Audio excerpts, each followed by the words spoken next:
नमस्कार मित्रों, हमारी यूट्यूब चैनल सिगोतर साधना में आपનું હાર્દિક સ્વાગત છે। મિત્રો જે આ વિડિયો લઈને આવ્યો છું એક માહિતી વિશેનું કે આપણે માતાજીને માનતા હોય, પૂજતા હોય, દીવા ધૂપ અગરબત્તી કરતા હોય, પૂજા પાઠ કરતા હોય તોય કેમ દુખી। અમુક લોકો માતાજીને માનતા નથી, પૂજા નથી કરતા, દીવા ધૂપ નથી કરતા, તોય પૂજતા નથી માતાજીને, તોય સુખી કેમ। આ તમામ માહિતીનો આ વિડીયો છે મિત્રો। તો મિત્રો આ વિડીયો તમે ધ્યાનથી સાંભળશો તો ખ્યાલ આવશે, ધ્યાનથી આ સાંભળી તમે વિચારશો તો જ ખબર પડશે કે આ વિડીયો આખો તમે સાંભળીને મનની અંદર વિચાર કરજો કે વાત સાચી છે એમ। શા માટે આપણે દુઃખી છીએ? માતાજીને માનીએ, માતાજીની પૂજા કરીએ, માતાજીના દીપ દીવા અગરબત્તી કરીએ, માતાજીની માળા કરીએ, માતાજીની ભક્તિ કરીએ, માતાજીને કોઈ પૂછ્યા વગર પગલું ના ભરીએ તોય દુઃખી કેમ? અને એ લોકો નથી માનતા માતાજીને, નથી પૂજા પાઠ કરતા, નથી દીવા અગરબત્તી કરતા, નથી કંઈ કરતા, તો એ લોકો એ સુખી કેમ? આ તમામ માહિતીનો આ વિડીયો છે મિત્રો। અને આ વિડીયો તમે ધ્યાનથી સાંભળજો અને આખો સાંભળશો તો જ ખબર પડશે મિત્રો। તો મિત્રો આપણે શરૂઆત કરીએ પહેલથી આ વિડીયાની આપણે કે મિત્રો આપણે માતાજીને દીવા કરીએ, ધૂપ કરીએ, અગરબત્તી કરીએ, માતાજીની પૂજા પાઠ કરીએ, નવરાત્રિની અંદર અખંડ જ્યોત કરીએ, માતાજીને પૂછ્યા વગર આપણે પગલું ના ભરીએ, માતાજીની રમલ કરીએ, જાતર કરીએ, માતાજી વિશે ખૂબ આપણે કરીએ છીએ તો એ આપણે દુઃખી કેમ છે? અમુક લોકો કંઈ કરતા નથી, માતાજીને માનતા નથી, પૂજા પાઠ કરતા નથી, દીવા અગરબત્તી કરતા કે નથી એમને જાતર કરતા કે કાંઈ કરતા નથી, તો એ સુખી કેમ છે? તો મિત્રો આપણે શરૂઆત કરીએ પહેલી કે આપણે માણસ છે અને કેમ દુઃખી છીએ। તો શરૂઆત પહેલી કરીએ તો મિત્રો પહેલા પ્રથમ તો આપણે કે આપણે માતાજીને માનીએ છીએ, પૂજા પાઠ કરીએ છીએ, પણ આપણે નાની નાની વાતની અંદર માતાજીને કોઈ બી કામ ભળાવી દઈએ છીએ। નાની નાની વાતમાં કોઈ ઝઘડો થાય તો માતાજીને ભળાવી દઈએ છીએ, ને કોઈ નાની મોટી વાત હોય માતાજીની કલમ લઈએ છીએ અને કલમ આવે તો અમુક ફેર આપણે માતાજીની કલમ પ્રમાણે ચાલીએ છીએ, અમુક વાત માતાજીની કલમ ઉપર આપણે જતા રહીએ છીએ। કેમ કે કોઈ જગ્યાએ જવાનું હોય માતાજી કલમ ના આપે, પહેલી વાર તમારે કલમ ના આપે તો તમે બીજી વાર કોઈ બી અરજ કરી અને કલમ લો છો કે એ માં આમ નહીં તો આમ આપ, તો તમને આપે કલમ માતાજી। એ વખતે માતાજી પાસે તમે એકવાર માગો, માતાજી ના આપે, તમે 2-3 વાર માગીને માતાજી આપે તો સમજવાનું કે માતા રાજી થઈને આપતી નથી।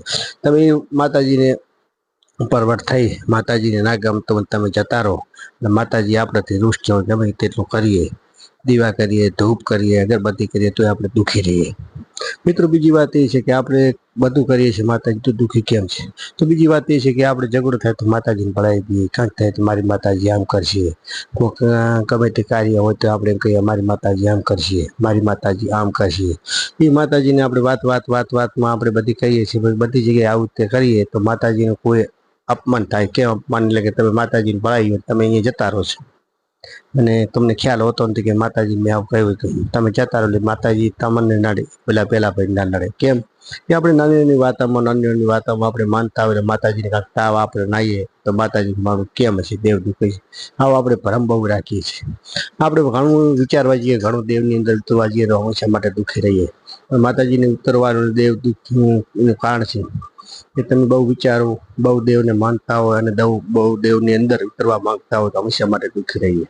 માતાજીને પૂજવી અને સેવા કરવી હોય તો શું કરવું પડે? પહેલા પ્રથમ તો માતાજીની આપણે પૂજા પાઠને સેવા જ કરાય અને માતાજી ઉપર ચડતા કોઈ વાતની અંદર માતાજીને ભળાવે નહીં, ગમે તેવો ઝઘડો થાય તે માતાજીને આપણે કહીએ છીએ, નાની વાતમાં માતાજીને ભળાવી દઈએ છીએ।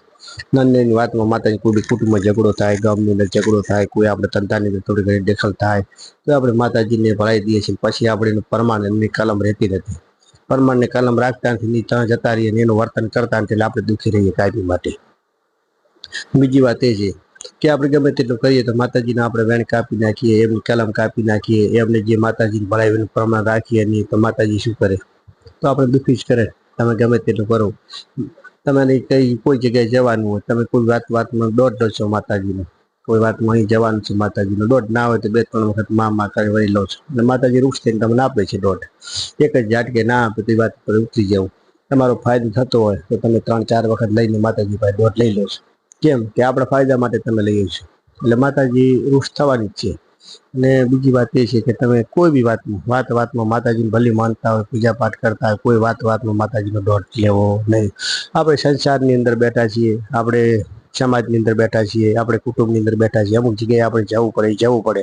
તમે વાતમાં દોટ લેવા જશો અને માતાજી દોટ ના આપે તો તમે એને શું કરશો? જો તમે સમાજ રીતે જતા રહો છો તો એ માતાજીનું અપમાન અને માતાજીની કલમ જતી રહે છે, એટલે દુઃખી થવાનું કારણ છે. મિત્રો, માતાજીને માનતા હોય ને તો મિત્રો હું તો એટલું જ કહું છું કે સેવા અને પૂજા પાઠ કરજો.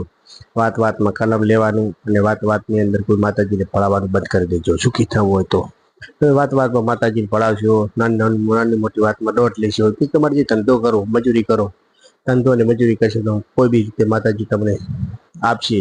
તમને મજૂરી કરશો અને સેવા કરશો અને તમારી મજૂરી અને મહેનત કરશો તો એનું ફળ માતાજી તમને જરૂર આપશે. માતાજીનું નામ લઈ અને તમે કોઈ કાર્ય કરો, ગમે તે મજૂરી કરો, નોકરી કરો કે કોઈ તમે બિઝનેસ કરો, માતાજીના નામથી તમે આગળ વધી કરશો. પણ વાતમાં દોટ લેવા જશો, માતાજી આમ કરું કે ના કરું, આમ કરું કે ના કરું, તો બધી કલમો સાચી આવશે નહીં, બધી કલમો ખોટી આવશે નહીં. અને જે દિવસે સાચી આવશે એ દિવસે તમે માતાજીની કલમની પ્રમાણ રાખી નહીં શકો અને નહીં રાખો એટલે તમે દુઃખી થશો.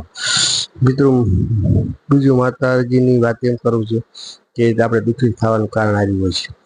વાતમાં માતાજીને ભળાવી દઈએ છીએ, વાતની અંદર માતાજીને આપણે મોકલી દઈએ છીએ, પછી એને આપણે એની રીત રાત અને ભાત આપણે રાખતા નથી, માતાજીની કલમ રાખતા નથી. પછી આગળની વસ્તુ ભૂલી જઈએ છીએ અને આપણે જાણતા જવાતા રહીએ છીએ. કેમ કે આપણે કોઈકની જગ્યાએ ભળાવી માતાજીને કીધું હોય અને એટલું આપણે એનું પ્રમાણ રહેતું નથી, માતાજીની કલમનું પ્રમાણ રહેતું નથી. એટલે આપણે ગમે તેટલી પૂજા પાઠ કર્યું હોય, ગમે તેટલી શ્રદ્ધા રાખ્યું, પણ આપણે દુઃખી રહેવાના દુઃખી. કેમ?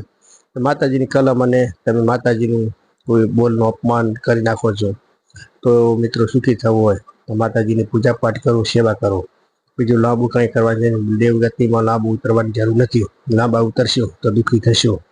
માતાજીને સવારમાં દીવાધૂપ કરી અને પગે લાગી અને માતાજીને આપણે ધંધો હોય કે આપણી નોકરી હોય તો જતું રહેવું અને માતાજીનું નામ લઈએ તો બિઝનેસ ચાલુ કરી દો. બધી રીતે સુખી થવું હોય તો આ રસ્તો છે મિત્રો. દેવગતિમાં ઘણા ઉતરશો, દેવગતિમાં ઘણી જગ્યાએ જાણતા ભણાવવાનું કરશો, દેવગતિની અંદર વાતે તમે દોટ લેવાનું કરશો તો અવશ્ય માટે દુઃખી થઈ જશે. જેમ કે એનું રીતપાત અને કલમ રહેતી નથી. મિત્રો, થોડા દિવસ તમે સારું લાગે પણ જ્યારે માતાજીની કલમ તૂટી જાય એ દિવસે દુઃખી થવાનું ચાલુ થઈ જશે. તો મિત્રો, વાત કરીએ આપણે કે નથી માતાજીને માનતા એ સુખી કેમ? તો એમને એવું છે કે મિત્રો પરમાત્મા પર ભરોસો રાખે છે, નથી દેવગતિમાં કંઈ નથી દોટ લેતા કે નથી કોઈ જગ્યાએ માતાજી બોલાવતા. તો એ બધી જગ્યાએ આઝાદ છે, કોઈ બી જગ્યાએ જઈ શકે છે. તો એમને માતાજી નડવાની નથી, માતાજીને કોઈ અપમાન કરતા નથી.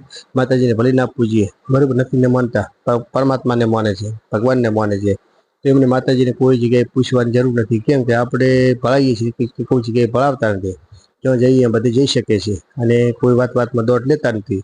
માતાજીનું કોઈ અપમાન થતું નથી, કોઈ કલમ માતાજીની તૂટતી નથી. માતાજીનું કોઈ અપમાન ના થાય એટલે એ સુખી રહે. હંમેશા માટે પરમાત્મા ઉપર ભરોસો રાખે, ભગવાન ઉપર ભરોસો રાખે. અને આપણે દેવ ગતિમાં ભરોસો રાખીએ પણ આપણે કલમ તોડી નાખીએ એટલે આપણે દુઃખી થઈએ. હંમેશા માટે પરમાત્મા ભગવાન ઉપર ભરોસો રાખશો તો કાંઈ કરવાની જરૂર નથી.